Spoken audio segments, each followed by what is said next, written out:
What if I told you that you already have everything you need to make this stage of your life the most fulfilling and meaningful one yet? It doesn't matter how much time has passed or what challenges you're facing right now. The key lies in the decisions you make from this moment on. Life doesn't end after 65. In fact, it can be the perfect time to rediscover who you are, what makes you happy, and how you can live with greater freedom and peace. But to achieve this, you need more than just willpower. You need perspective, wisdom, and practical tools that truly work. In this video, we'll draw from Stoic philosophy and the teachings of other great thinkers to uncover 7 essential steps that can transform not only how you see life, but also how you live it every day. These aren't generic tips or abstract ideas. They're clear, actionable paths toward a more comfortable, joyful life, one that aligns with what truly matters. If you've ever felt that this stage of life is full of unanswered questions, stay with me. What you're about to learn won't just help you find those answers, it can help you write a new chapter filled with purpose and joy. Let's begin. Number 1, invest in your mind. It will be your greatest refuge. As the years go by, the body may slow down, strength may fade, and external circumstances often feel beyond our control. But one thing stays with you until the very end: your mind. It's your most loyal companion, but it can also be your worst enemy if you don't take care of it. That's why investing in your mind is the boldest and most necessary step you can take to live happily and comfortably after 65. An active and curious mind is a refugee that shields you from boredom, loneliness, and fear of the future. It's the space where you can reinvent yourself, learn, and discover new ways to enjoy life. Marcus Aurelius once said, "The happiness of your life depends on the quality of your thoughts." This isn't just a piece of advice, it's a powerful truth. What you think and how you train your mind will determine how you face each day, even the hardest ones. I say this because we often fall into the trap of believing that learning something new has no purpose after a certain age. Why start a new language, take a cooking class, or read about philosophy if my time has passed? But this kind of thinking is a lie. Your mind never stops needing stimulation, and every new piece of knowledge you gain is like a spark that keeps your inner energy alive. Think about it. How many times have you felt trapped in your own thoughts, going in circles over the same problems, reliving past worries, or fearing what tomorrow might bring? That mental exhaustion isn't inevitable. It's a sign that your mind needs movement, expansion, a push outside its comfort zone. When you invest in your mind, you're not just learning something new, you're training yourself to focus on the present and truly enjoy it. And here's the best part. You don't need to make huge changes to start. A meaningful conversation, a book that sparks your curiosity, or even grabbing a pen and writing down your thoughts. These are simple but powerful ways to nourish your mind. Epictetus taught us that education is not about learning things you didn't know, but remembering the truths that have always been within you. And that's exactly what happens when you choose to invest in your mind. You awaken a potential that has always been there, waiting to be rediscovered. Let me tell you something else. Keeping your mind active not only helps you face challenges, but it also transforms how you see the world. When you're learning, your perspective expands, and instead of seeing limitations, you start seeing possibilities. It's like opening a window in a closed room. Suddenly, fresh air and light pour in, and everything feels clearer. So today, I invite you to let go of the idea that I'm too old for this. Instead, start asking yourself, what can I discover? What interests me? What might still surprise me? Because as long as your mind keeps growing, so do you. And that, more than anything else, is what will truly keep you young and happy, no matter how many years go by. Number 2, rethink your relationship with money and spend it on what truly matters. A few years ago, I met a man named Andrew at a conference on philosophy and aging. He was in his early 70s, and while his demeanor reflected the peace of someone who had lived well, there was an unease in his words that he couldn't hide. After the talk, he approached me with a question I've never forgotten. "Gabriel, how do I stop worrying so much about money without feeling like I'm risking my security?" I asked him why he felt so anxious. Andrew explained that he had spent his entire life working as an accountant, saving every penny he could to secure a comfortable future. And he had succeeded. He had a solid pension, his house was paid off, and his expenses were well managed. But despite all of this, he felt a deep guilt whenever he spent money on anything that wasn't strictly necessary. "It's like every expense is a threat to my stability," he told me. "And you know what's worse? I realize I'm missing out on opportunities to enjoy life, but I don't know how to change that." The answer I gave him is the same one I want to share with you. Money is a tool, not an end in itself. We've been taught to save, to plan, and to avoid risks, and that's wise. But over time, that mindset can become a prison.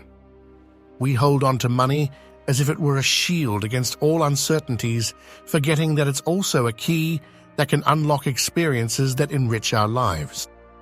I told Andrew about Seneca, who said, "Wealth is not about having great possessions, but about having few needs." But that doesn't mean living in scarcity. It means prioritizing what truly matters. I asked him if there were things he had stopped doing out of fear of spending money. He fell silent for a moment, then smiled, somewhat embarrassed. "I've always wanted to learn to paint, but art classes are expensive and I'm not sure it's worth it." "Worth it for whom?" I asked. "If painting is something you've always wanted to do, then it's an investment in yourself, in your happiness, and there's no better way to spend money than on something that makes you feel alive." Andrew started taking painting classes a month after our conversation. A few years later, he sent me a letter telling me how that simple change had transformed his relationship with money, and more importantly, with life. He realized that spending on experiences that brought him joy, short trips, art classes, outings with friends, not only didn't threaten his financial stability, but gave him a sense of purpose and happiness he hadn't felt in decades. That brings me to something I want you to reflect on today. The money you have, whether it's a little or a lot, isn't meant to sit in the bank as a trophy. It's meant to be used wisely, to help you create a life rich in experiences, relationships, and meaningful moments. Spending on what brings you value, whether it's learning something new, improving your well-being, or sharing moments with loved ones, isn't wasteful. It's a way of taking care of your life with intention. I understand that many people fear running out of resources or becoming dependent on others. That's a valid concern and deserves attention. But once your basic needs are covered and you have a safety net for emergencies, what's the point of endlessly accumulating while life slips away? As Viktor Frankl said, life is not about seeking constant success, but about finding meaning. And often, meaning is found when you use your resources to create moments that fill you with gratitude and joy. So think about this. If today you had to invest in something that truly made you happy, what would it be? This isn't about spending for the sake of spending. It's about doing so with the confidence that you're building memories and experiences that will bring you happiness, even after the money is gone. Because in the end, what remains isn't the money you saved. It's the life you lived with it. Number 3, free yourself from the weight of shoulds and live on your own terms. Imagine for a moment that you're in a room full of mirrors. Each mirror reflects a different version of you. In one, you're a parent. In another, a professional. In yet another, a friend, a neighbor, or even a son or daughter. Each mirror represents an expectation, a should that society, family, or even you yourself have placed on your shoulders over the years. But how many of those reflections are truly yours? And how many are simply projections of what others expect you to be? It's not easy, I know. Life trains us to meet everyone's expectations except our own. You should do this for your children. You should act a certain way at your age. You should be grateful for what you have and not want more. These phrases become a silent mantra that keeps us trapped. But what if I told you that you can break free from that cycle? Epictetus once said, "It is not things that disturb us, but our opinions about them." This includes the opinions others have about us, opinions that without realizing it, we've taken on as our own. But you are not obligated to carry every expectation placed upon you. This stage of life is not about fulfilling an endless list of shoulds. It's about defining how you want to live from this point forward. Take a moment to reflect. What does a fulfilling life mean to you? Maybe it means peace, the freedom to enjoy your days without the pressure of being everything to everyone. Perhaps it's having the space to be yourself without fear of disappointing anyone. That kind of life is within your reach if you're willing to let go of the shoulds that no longer serve you. Of course, this doesn't mean ignoring your loved ones or walking away from responsibilities you choose to embrace. It means recognizing that you have the right to decide which responsibilities are truly worth your time and energy.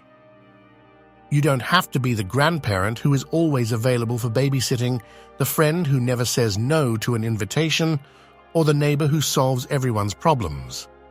You have the right to prioritize yourself, to take care of your own well-being, and to build a life where your desires and needs matter too. Danish philosopher Søren Kierkegaard said something profound. The most painful form of despair is not being yourself. How long have you been carrying roles that no longer reflect who you are? How often have you postponed your own dreams because someone else needed something from you? The freedom you seek doesn't come from changing the world. It comes from changing the way you relate to these expectations. Here's something you can try. Whenever you feel that someone expects something from you, pause and ask yourself, do I want to do this, or am I doing it just because I feel I should? That small moment of reflection can bring you clarity.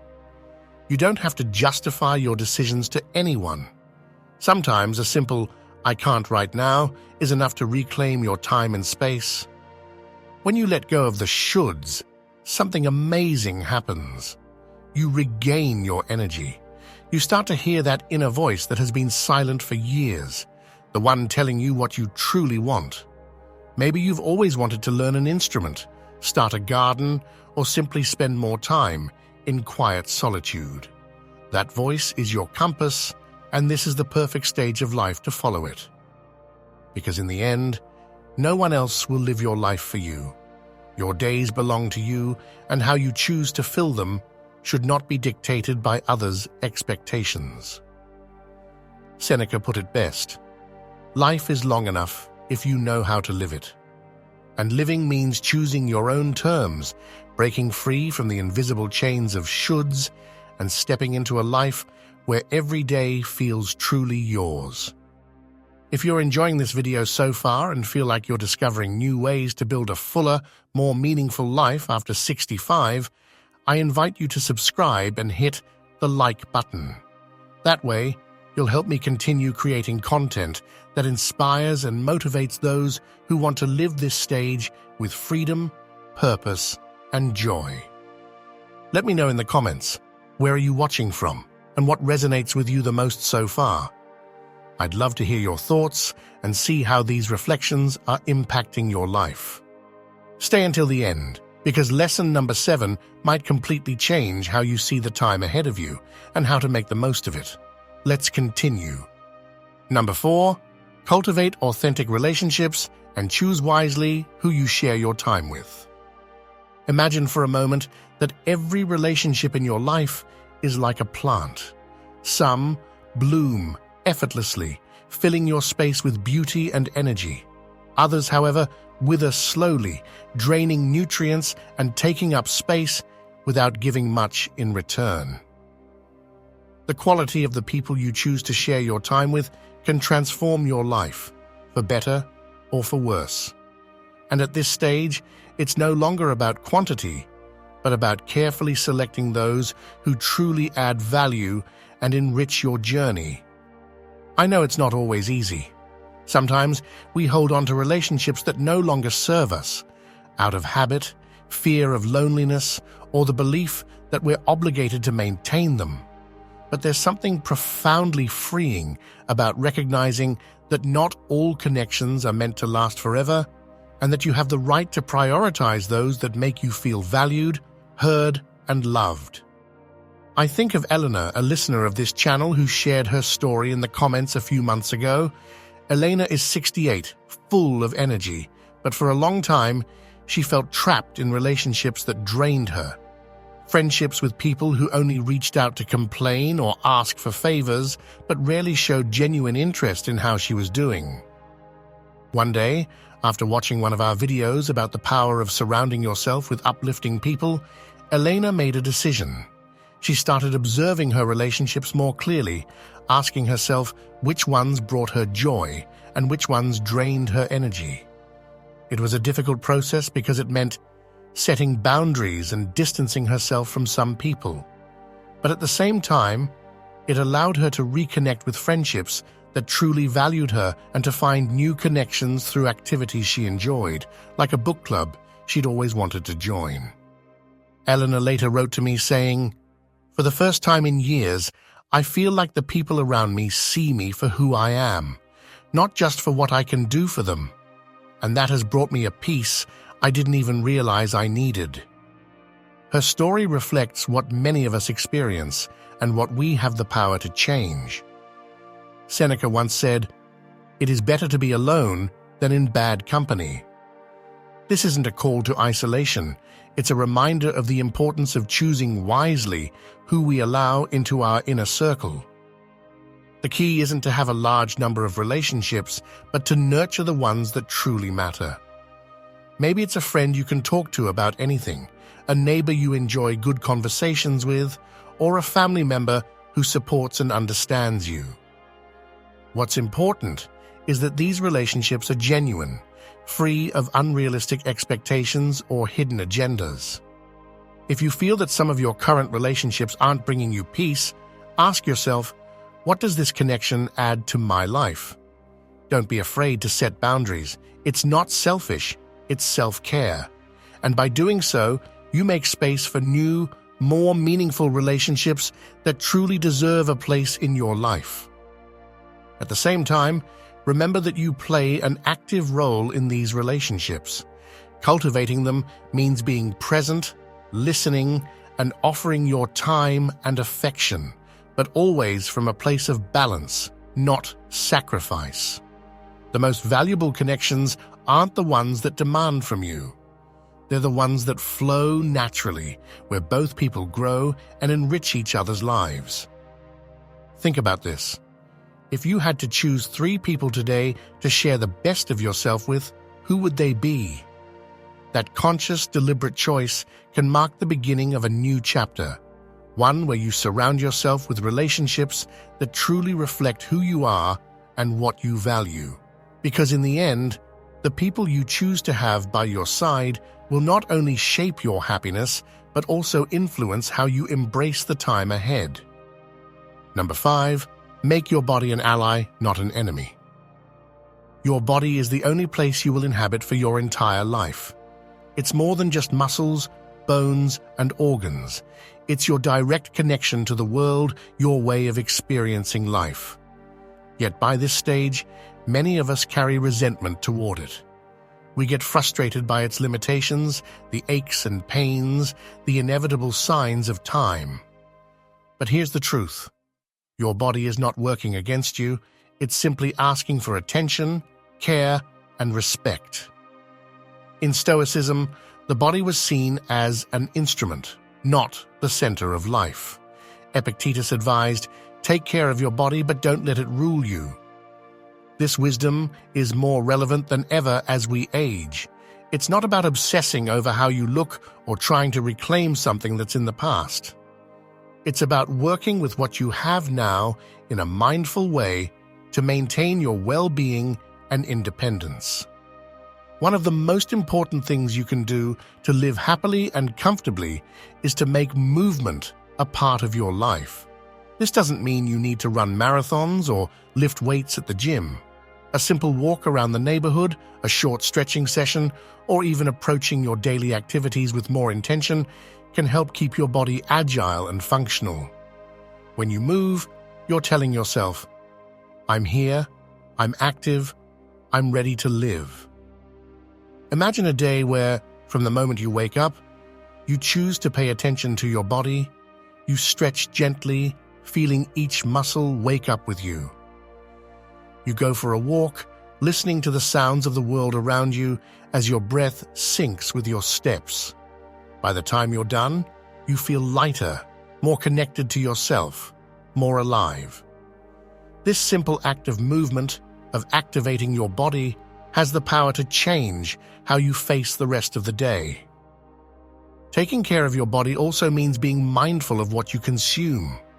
Food isn't just fuel, it's information for your cells, a message that says, "I'm taking care of you." Choosing fresh foods, drinking enough water, and avoiding excesses are practical ways to honor your body. It's not about strict restrictions, but about conscious choices that allow you to feel more energized and mentally clear. And let's not forget rest. We live in a society that glorifies constant activity, but rest is just as important as movement. Good sleep doesn't just restore your energy, it improves your mood and cognitive abilities. Sleeping well is a gift you give your body so it can continue serving you in the best way possible. I know it can be tempting to give in to the thought that it's too late to matter. But that's a story that limits your potential. Even with the inevitable challenges of aging, there is always something you can do to strengthen your relationship with your body. Every small act of care is a reminder that you are still here, still capable of enjoying life, still able to live with dignity. Seneca once said, "A well-lived life is one in which we care for both our mind and our body, not out of vanity, but out of respect for life itself." That's what I want you to remember today. Your body isn't perfect, but it's yours, and it deserves to be treated with love and patience. Don't see it as a burden or an enemy. Make it your ally, your companion on this journey that still has so much to offer you. Number 6, embrace uncertainty and choose curiosity over fear. The future has always been uncertain. From the moment we arrive in this world, we have no way of knowing what's ahead. But as we move through life, uncertainty can start to feel heavier, more present. Maybe you find yourself wondering, what if my health declines? Or, what will I do if I need help and have no one to turn to? These questions aren't just yours, they're part of the human experience. But here's the key. You don't have to live paralyzed by fear of the future. Instead, you can choose to approach it with curiosity, with an open mind to possibilities you haven't yet discovered. Marcus Aurelius, one of the great Stoics, reminded us, "Do not let the future trouble you. You will meet it, if necessary, with the same reason that guides you in the present." This means that no matter how much you worry about tomorrow, your greatest tool will always be your ability to respond when the moment arrives, and that ability, you already have it. Think of uncertainty as a blank page. It can feel intimidating because you don't know what story will be written on it, but it's also exciting because it's full of potential. Every new day is an opportunity to start something different, to explore a new path, or simply to be surprised by what life has in store.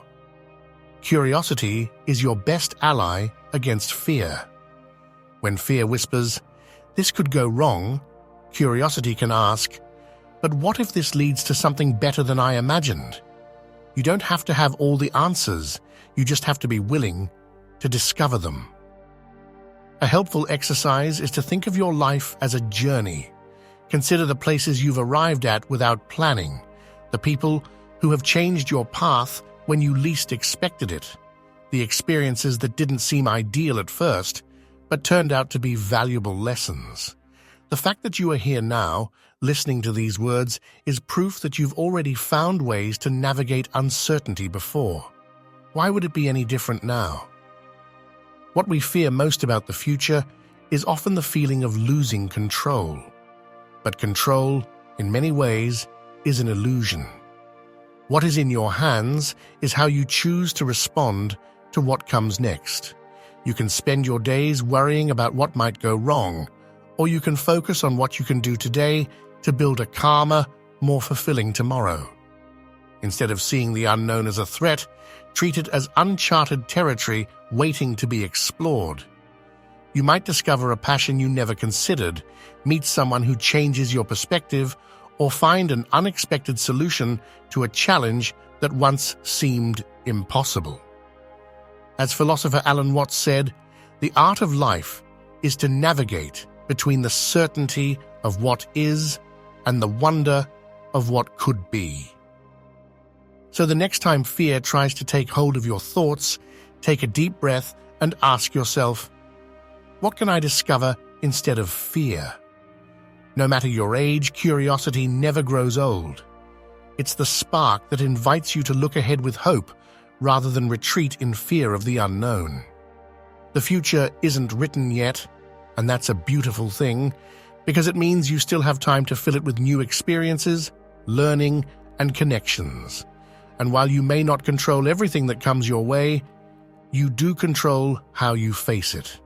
Embrace uncertainty. Let curiosity be your guide.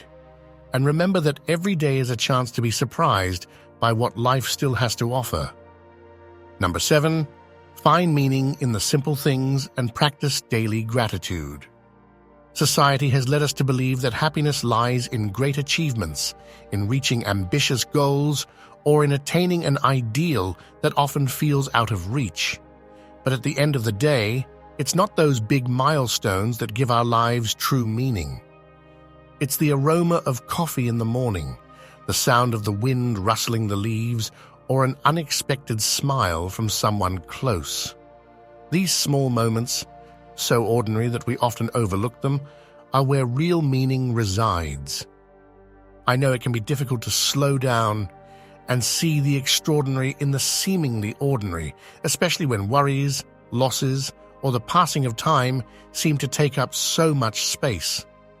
But the practice of finding beauty in the simple things and appreciating what you already have can radically transform your outlook on life.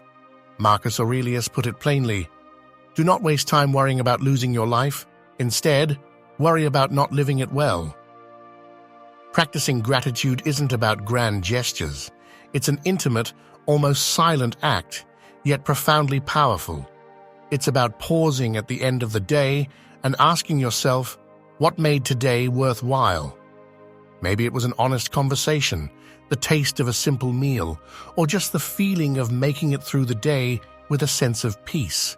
These small acknowledgements are like lights that illuminate even the darkest days. Gratitude also helps shift your focus. Instead of dwelling on what's missing or what could be different, it invites you to see what is here, right now. It's not about settling, it's about recognizing that even in the midst of challenges, there is always something to be grateful for. That shift in perspective is one of the most stoic things you can do because it grounds you in the present and connects you to what truly matters. I invite you to try it. Each morning as you open your eyes, ask yourself, what can I be grateful for today? And each night, before going to sleep, reflect on, what simple things made me happy today? It doesn't matter how small they seem, what matters is the habit of noticing them.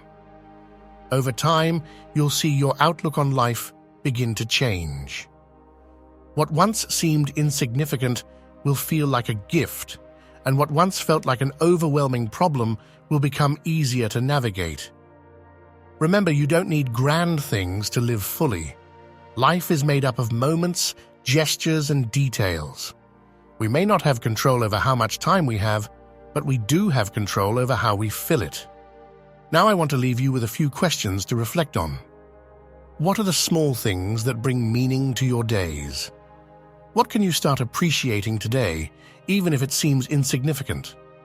And most importantly, how can you find more moments of meaning in the simple things? The answers to these questions might just be the first step in realizing that life, even in its simplest form, always has something valuable to offer you. Life, at any age, is not a race toward a final destination. It's a journey lived in moments, in choices, and in how we choose to face everything: the good, the challenging, and the unexpected. At 65, 70, or even beyond, it's not the time you have left that defines your happiness. It's what you choose to do with each day ahead of you. Today, we've reflected together on actions and decisions that can make this stage of life fuller, more meaningful, and most importantly, truly yours. Because it's never too late to rediscover curiosity, strengthen your relationships, care for your body, and find purpose in life's simplest joys. Every small step you take in this direction is a reminder that you still have so much to experience and share. My name is Gabriel, and if this is your first time here, I invite you to subscribe and turn on notifications so you don't miss any of the upcoming topics we'll explore together. And if you've made it this far, it means you truly care about your well-being and personal growth, and that's something to be proud of. To see who's committed all the way to the end, comment the phrase, "I am Stoic," and let me know where you're watching from. I'd love to read your comments and feel connected with you on this journey toward a more fulfilling and authentic life. Don't forget to share this video with someone who might need these reflections today. Sometimes a simple message can make a big difference in someone's life. Here's more content that will surely inspire you to keep growing and facing life with wisdom and purpose. Take care, and I'll see you in the next video.